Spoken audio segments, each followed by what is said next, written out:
नमस्कार मित्रांनो, ग्रहवेदमध्ये आपलं पुन्हा एकदा खूप खूप स्वागत. मी विलास करंबळे घेऊन आलोय मिथुन राशीसाठी मे महिना कसा असेल. संमिश्र असा महिना आहे. करिअर आणि परिवार या दोघांकडे तुम्हाला पूर्णपणे लक्ष द्यायचं आहे. आर्थिक त्रास आहे थोडासा, परंतु आर्थिक आवकही तेवढीच चांगली आहे. आर्थिक तुमची जी काही उत्पन्नाची साधनं असतील त्याकडे तुम्हाला पूर्णपणे लक्ष द्यायचं आहे. लांबचे प्रवास आहेत आणि त्या प्रवासातून फायदासुद्धा आहे. व्यापार वर्गासाठी प्रगतिशील महिना आहे. व्यापारात अडचणी जर असतील तर दूर होतील. सामाजिक संपर्क तुमचा वाढणार आहे. प्रेमासाठी अतिशय अनुकूल असा काळ आहे. वैवाहिक जीवन सुखी समाधानी.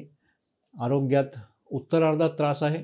विदेशामध्ये जर तुम्ही असाल तर विदेशात शिकत असणाऱ्या विद्यार्थ्यांना हा अतिशय चांगला महिना आहे. अनुकूल असा महिना आहे. मेहनत थोडीशी जास्त घेऊन आलेला हा महिना आहे.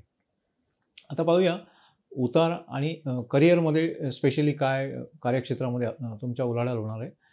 उतार चढाव आहेत, कारण राहू मंगळ बुध या ग्रहांची जी युती होते त्यामुळे आजूबाजूला पाहून तुमचं मन कुठेतरी कार्यक्षेत्रामध्ये खराब होईल. कदाचित नोकरीवर त्याचा नकारात्मक परिणाम होऊ शकतो. नोकरी सोडण्याचा विचार तुमच्या मनामध्ये येऊ शकतो. त्यामुळे कुठेतरी सावध राहायचं आहे. कामाच्या तणावामुळे म्हणा किंवा आलेल्या मानसिक टेन्शनमुळे म्हणा तुमची मनस्थिती तुम्ही करत असलेल्या कार्यक्षेत्रामध्ये बिघडण्याची परिस्थिती निर्माण होऊ शकते आणि त्याच्यातून तुम्हाला कुठेतरी स्वतःला बॅलन्स ठेवायचं आहे. त्या वादविवादाच्या भानगडीत पडायचं नाही आहे. वाणीवर पूर्णपणे नियंत्रण ठेवायचं आहे. डोकं शांत ठेवायचं आहे. तुमची जी स्थिती आहे कार्यक्षेत्रातली ही कुठेही हालता कामा नये किंवा ती कमजोर होता कामा नये, याच्याकडे तुम्हाला पूर्णपणे लक्ष द्यायचं आहे. व्यापार विस्ताराचा योग व्यापारी वर्गासाठी आहे.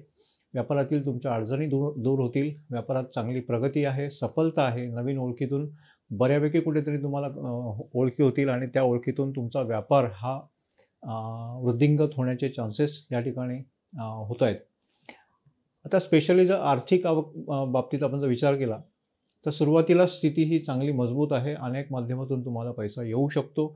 व्यापार वृद्धी आहे. नोकरीतूनही तुमची ज्या काही स्थितीतून तुम्ही नोकरी करत असाल त्या नोकरीतून तुम्हाला धनप्राप्ती होऊ शकते. सगळ्यात महत्त्वाचं, शेअर मार्केटमधून तुम्हाला फायदा आहे. आर्थिक अनुकूलता आहे. खर्चावर कुठेतरी तुम्हाला नियंत्रण ठेवायचं आहे. कुठेही आर्थिक स्थिती ही ताणतणावाची होता कामा नये, अन्यथा तुम्हाला आर्थिक विवंचना जाणवू शकते. उत्तरार्धात जास्त खर्च आहे, त्यामुळे पूर्वार्धामध्ये कुठेतरी सोय तुम्ही अशी करून ठेवा की जेणेकरून उत्तरार्ध हा खराब होणार नाही. स्वबळावर आणि स्वतःच्या प्रतिभेवर तुम्ही हा महिन्यामध्ये पैसे कमवणार आहात. त्यामुळे तुमची आर्थिक स्थिती ही मध्यमपेक्षा चांगली राहणार आहे. आरोग्याच्या बाबतीत जर विचार केला तर आरोग्य चांगले आहे, परंतु राहू मंगळ आणि बुध यासारख्या ग्रहांच्या युतीमुळे कुठेतरी छातीचे त्रास, संसर्गजन्य आजार, एखादा साथीचा आजार किंवा वातावरणामध्ये जे बदल होतात त्या बदलांमुळे झालेले ॲलर्जिक आजार, असे आजार तुम्हाला होऊ शकतात. किंवा एखादा जुना आजार असेल तर तो पुन्हा डोकं वरती काढू शकतो. किंवा जर या महिन्यात त्या आजाराने, जुन्या आजाराने डोकं वरती काढलं तर त्या आजाराचं ऑपरेशन करून तुम्ही त्या आजारातून मुक्त होऊ शकता.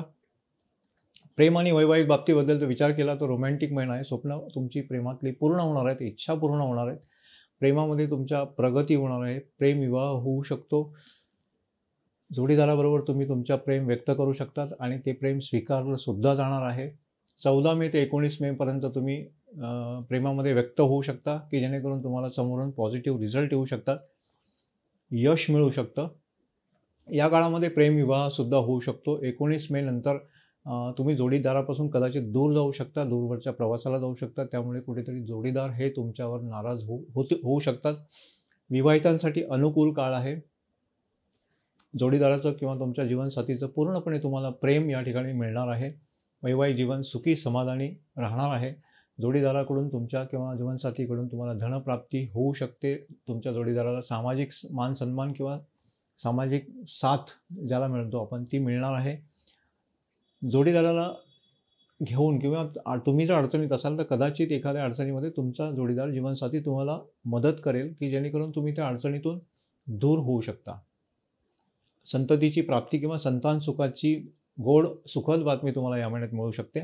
परिवाराच्या बाबतीत जर विचार केला आपण तर परिवाराच्या बाबतीमध्ये कुठेतरी अडचणी आहेत, ताणतणाव आहे, परेशानी आहे.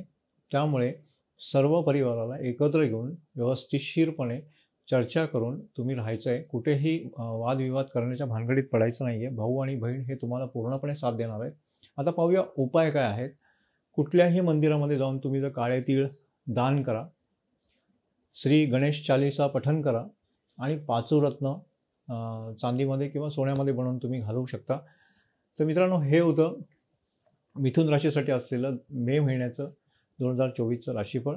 तर हा व्हिडिओ मी आता इथे समाप्तीकडे घेऊन आलो आहे. तुम्ही माझ्या चॅनलवर जर नवीन असाल तर कृपा करून चॅनलला लाईक करा, शेअर करा आणि सबस्क्राईब करायला विसरू नका. धन्यवाद.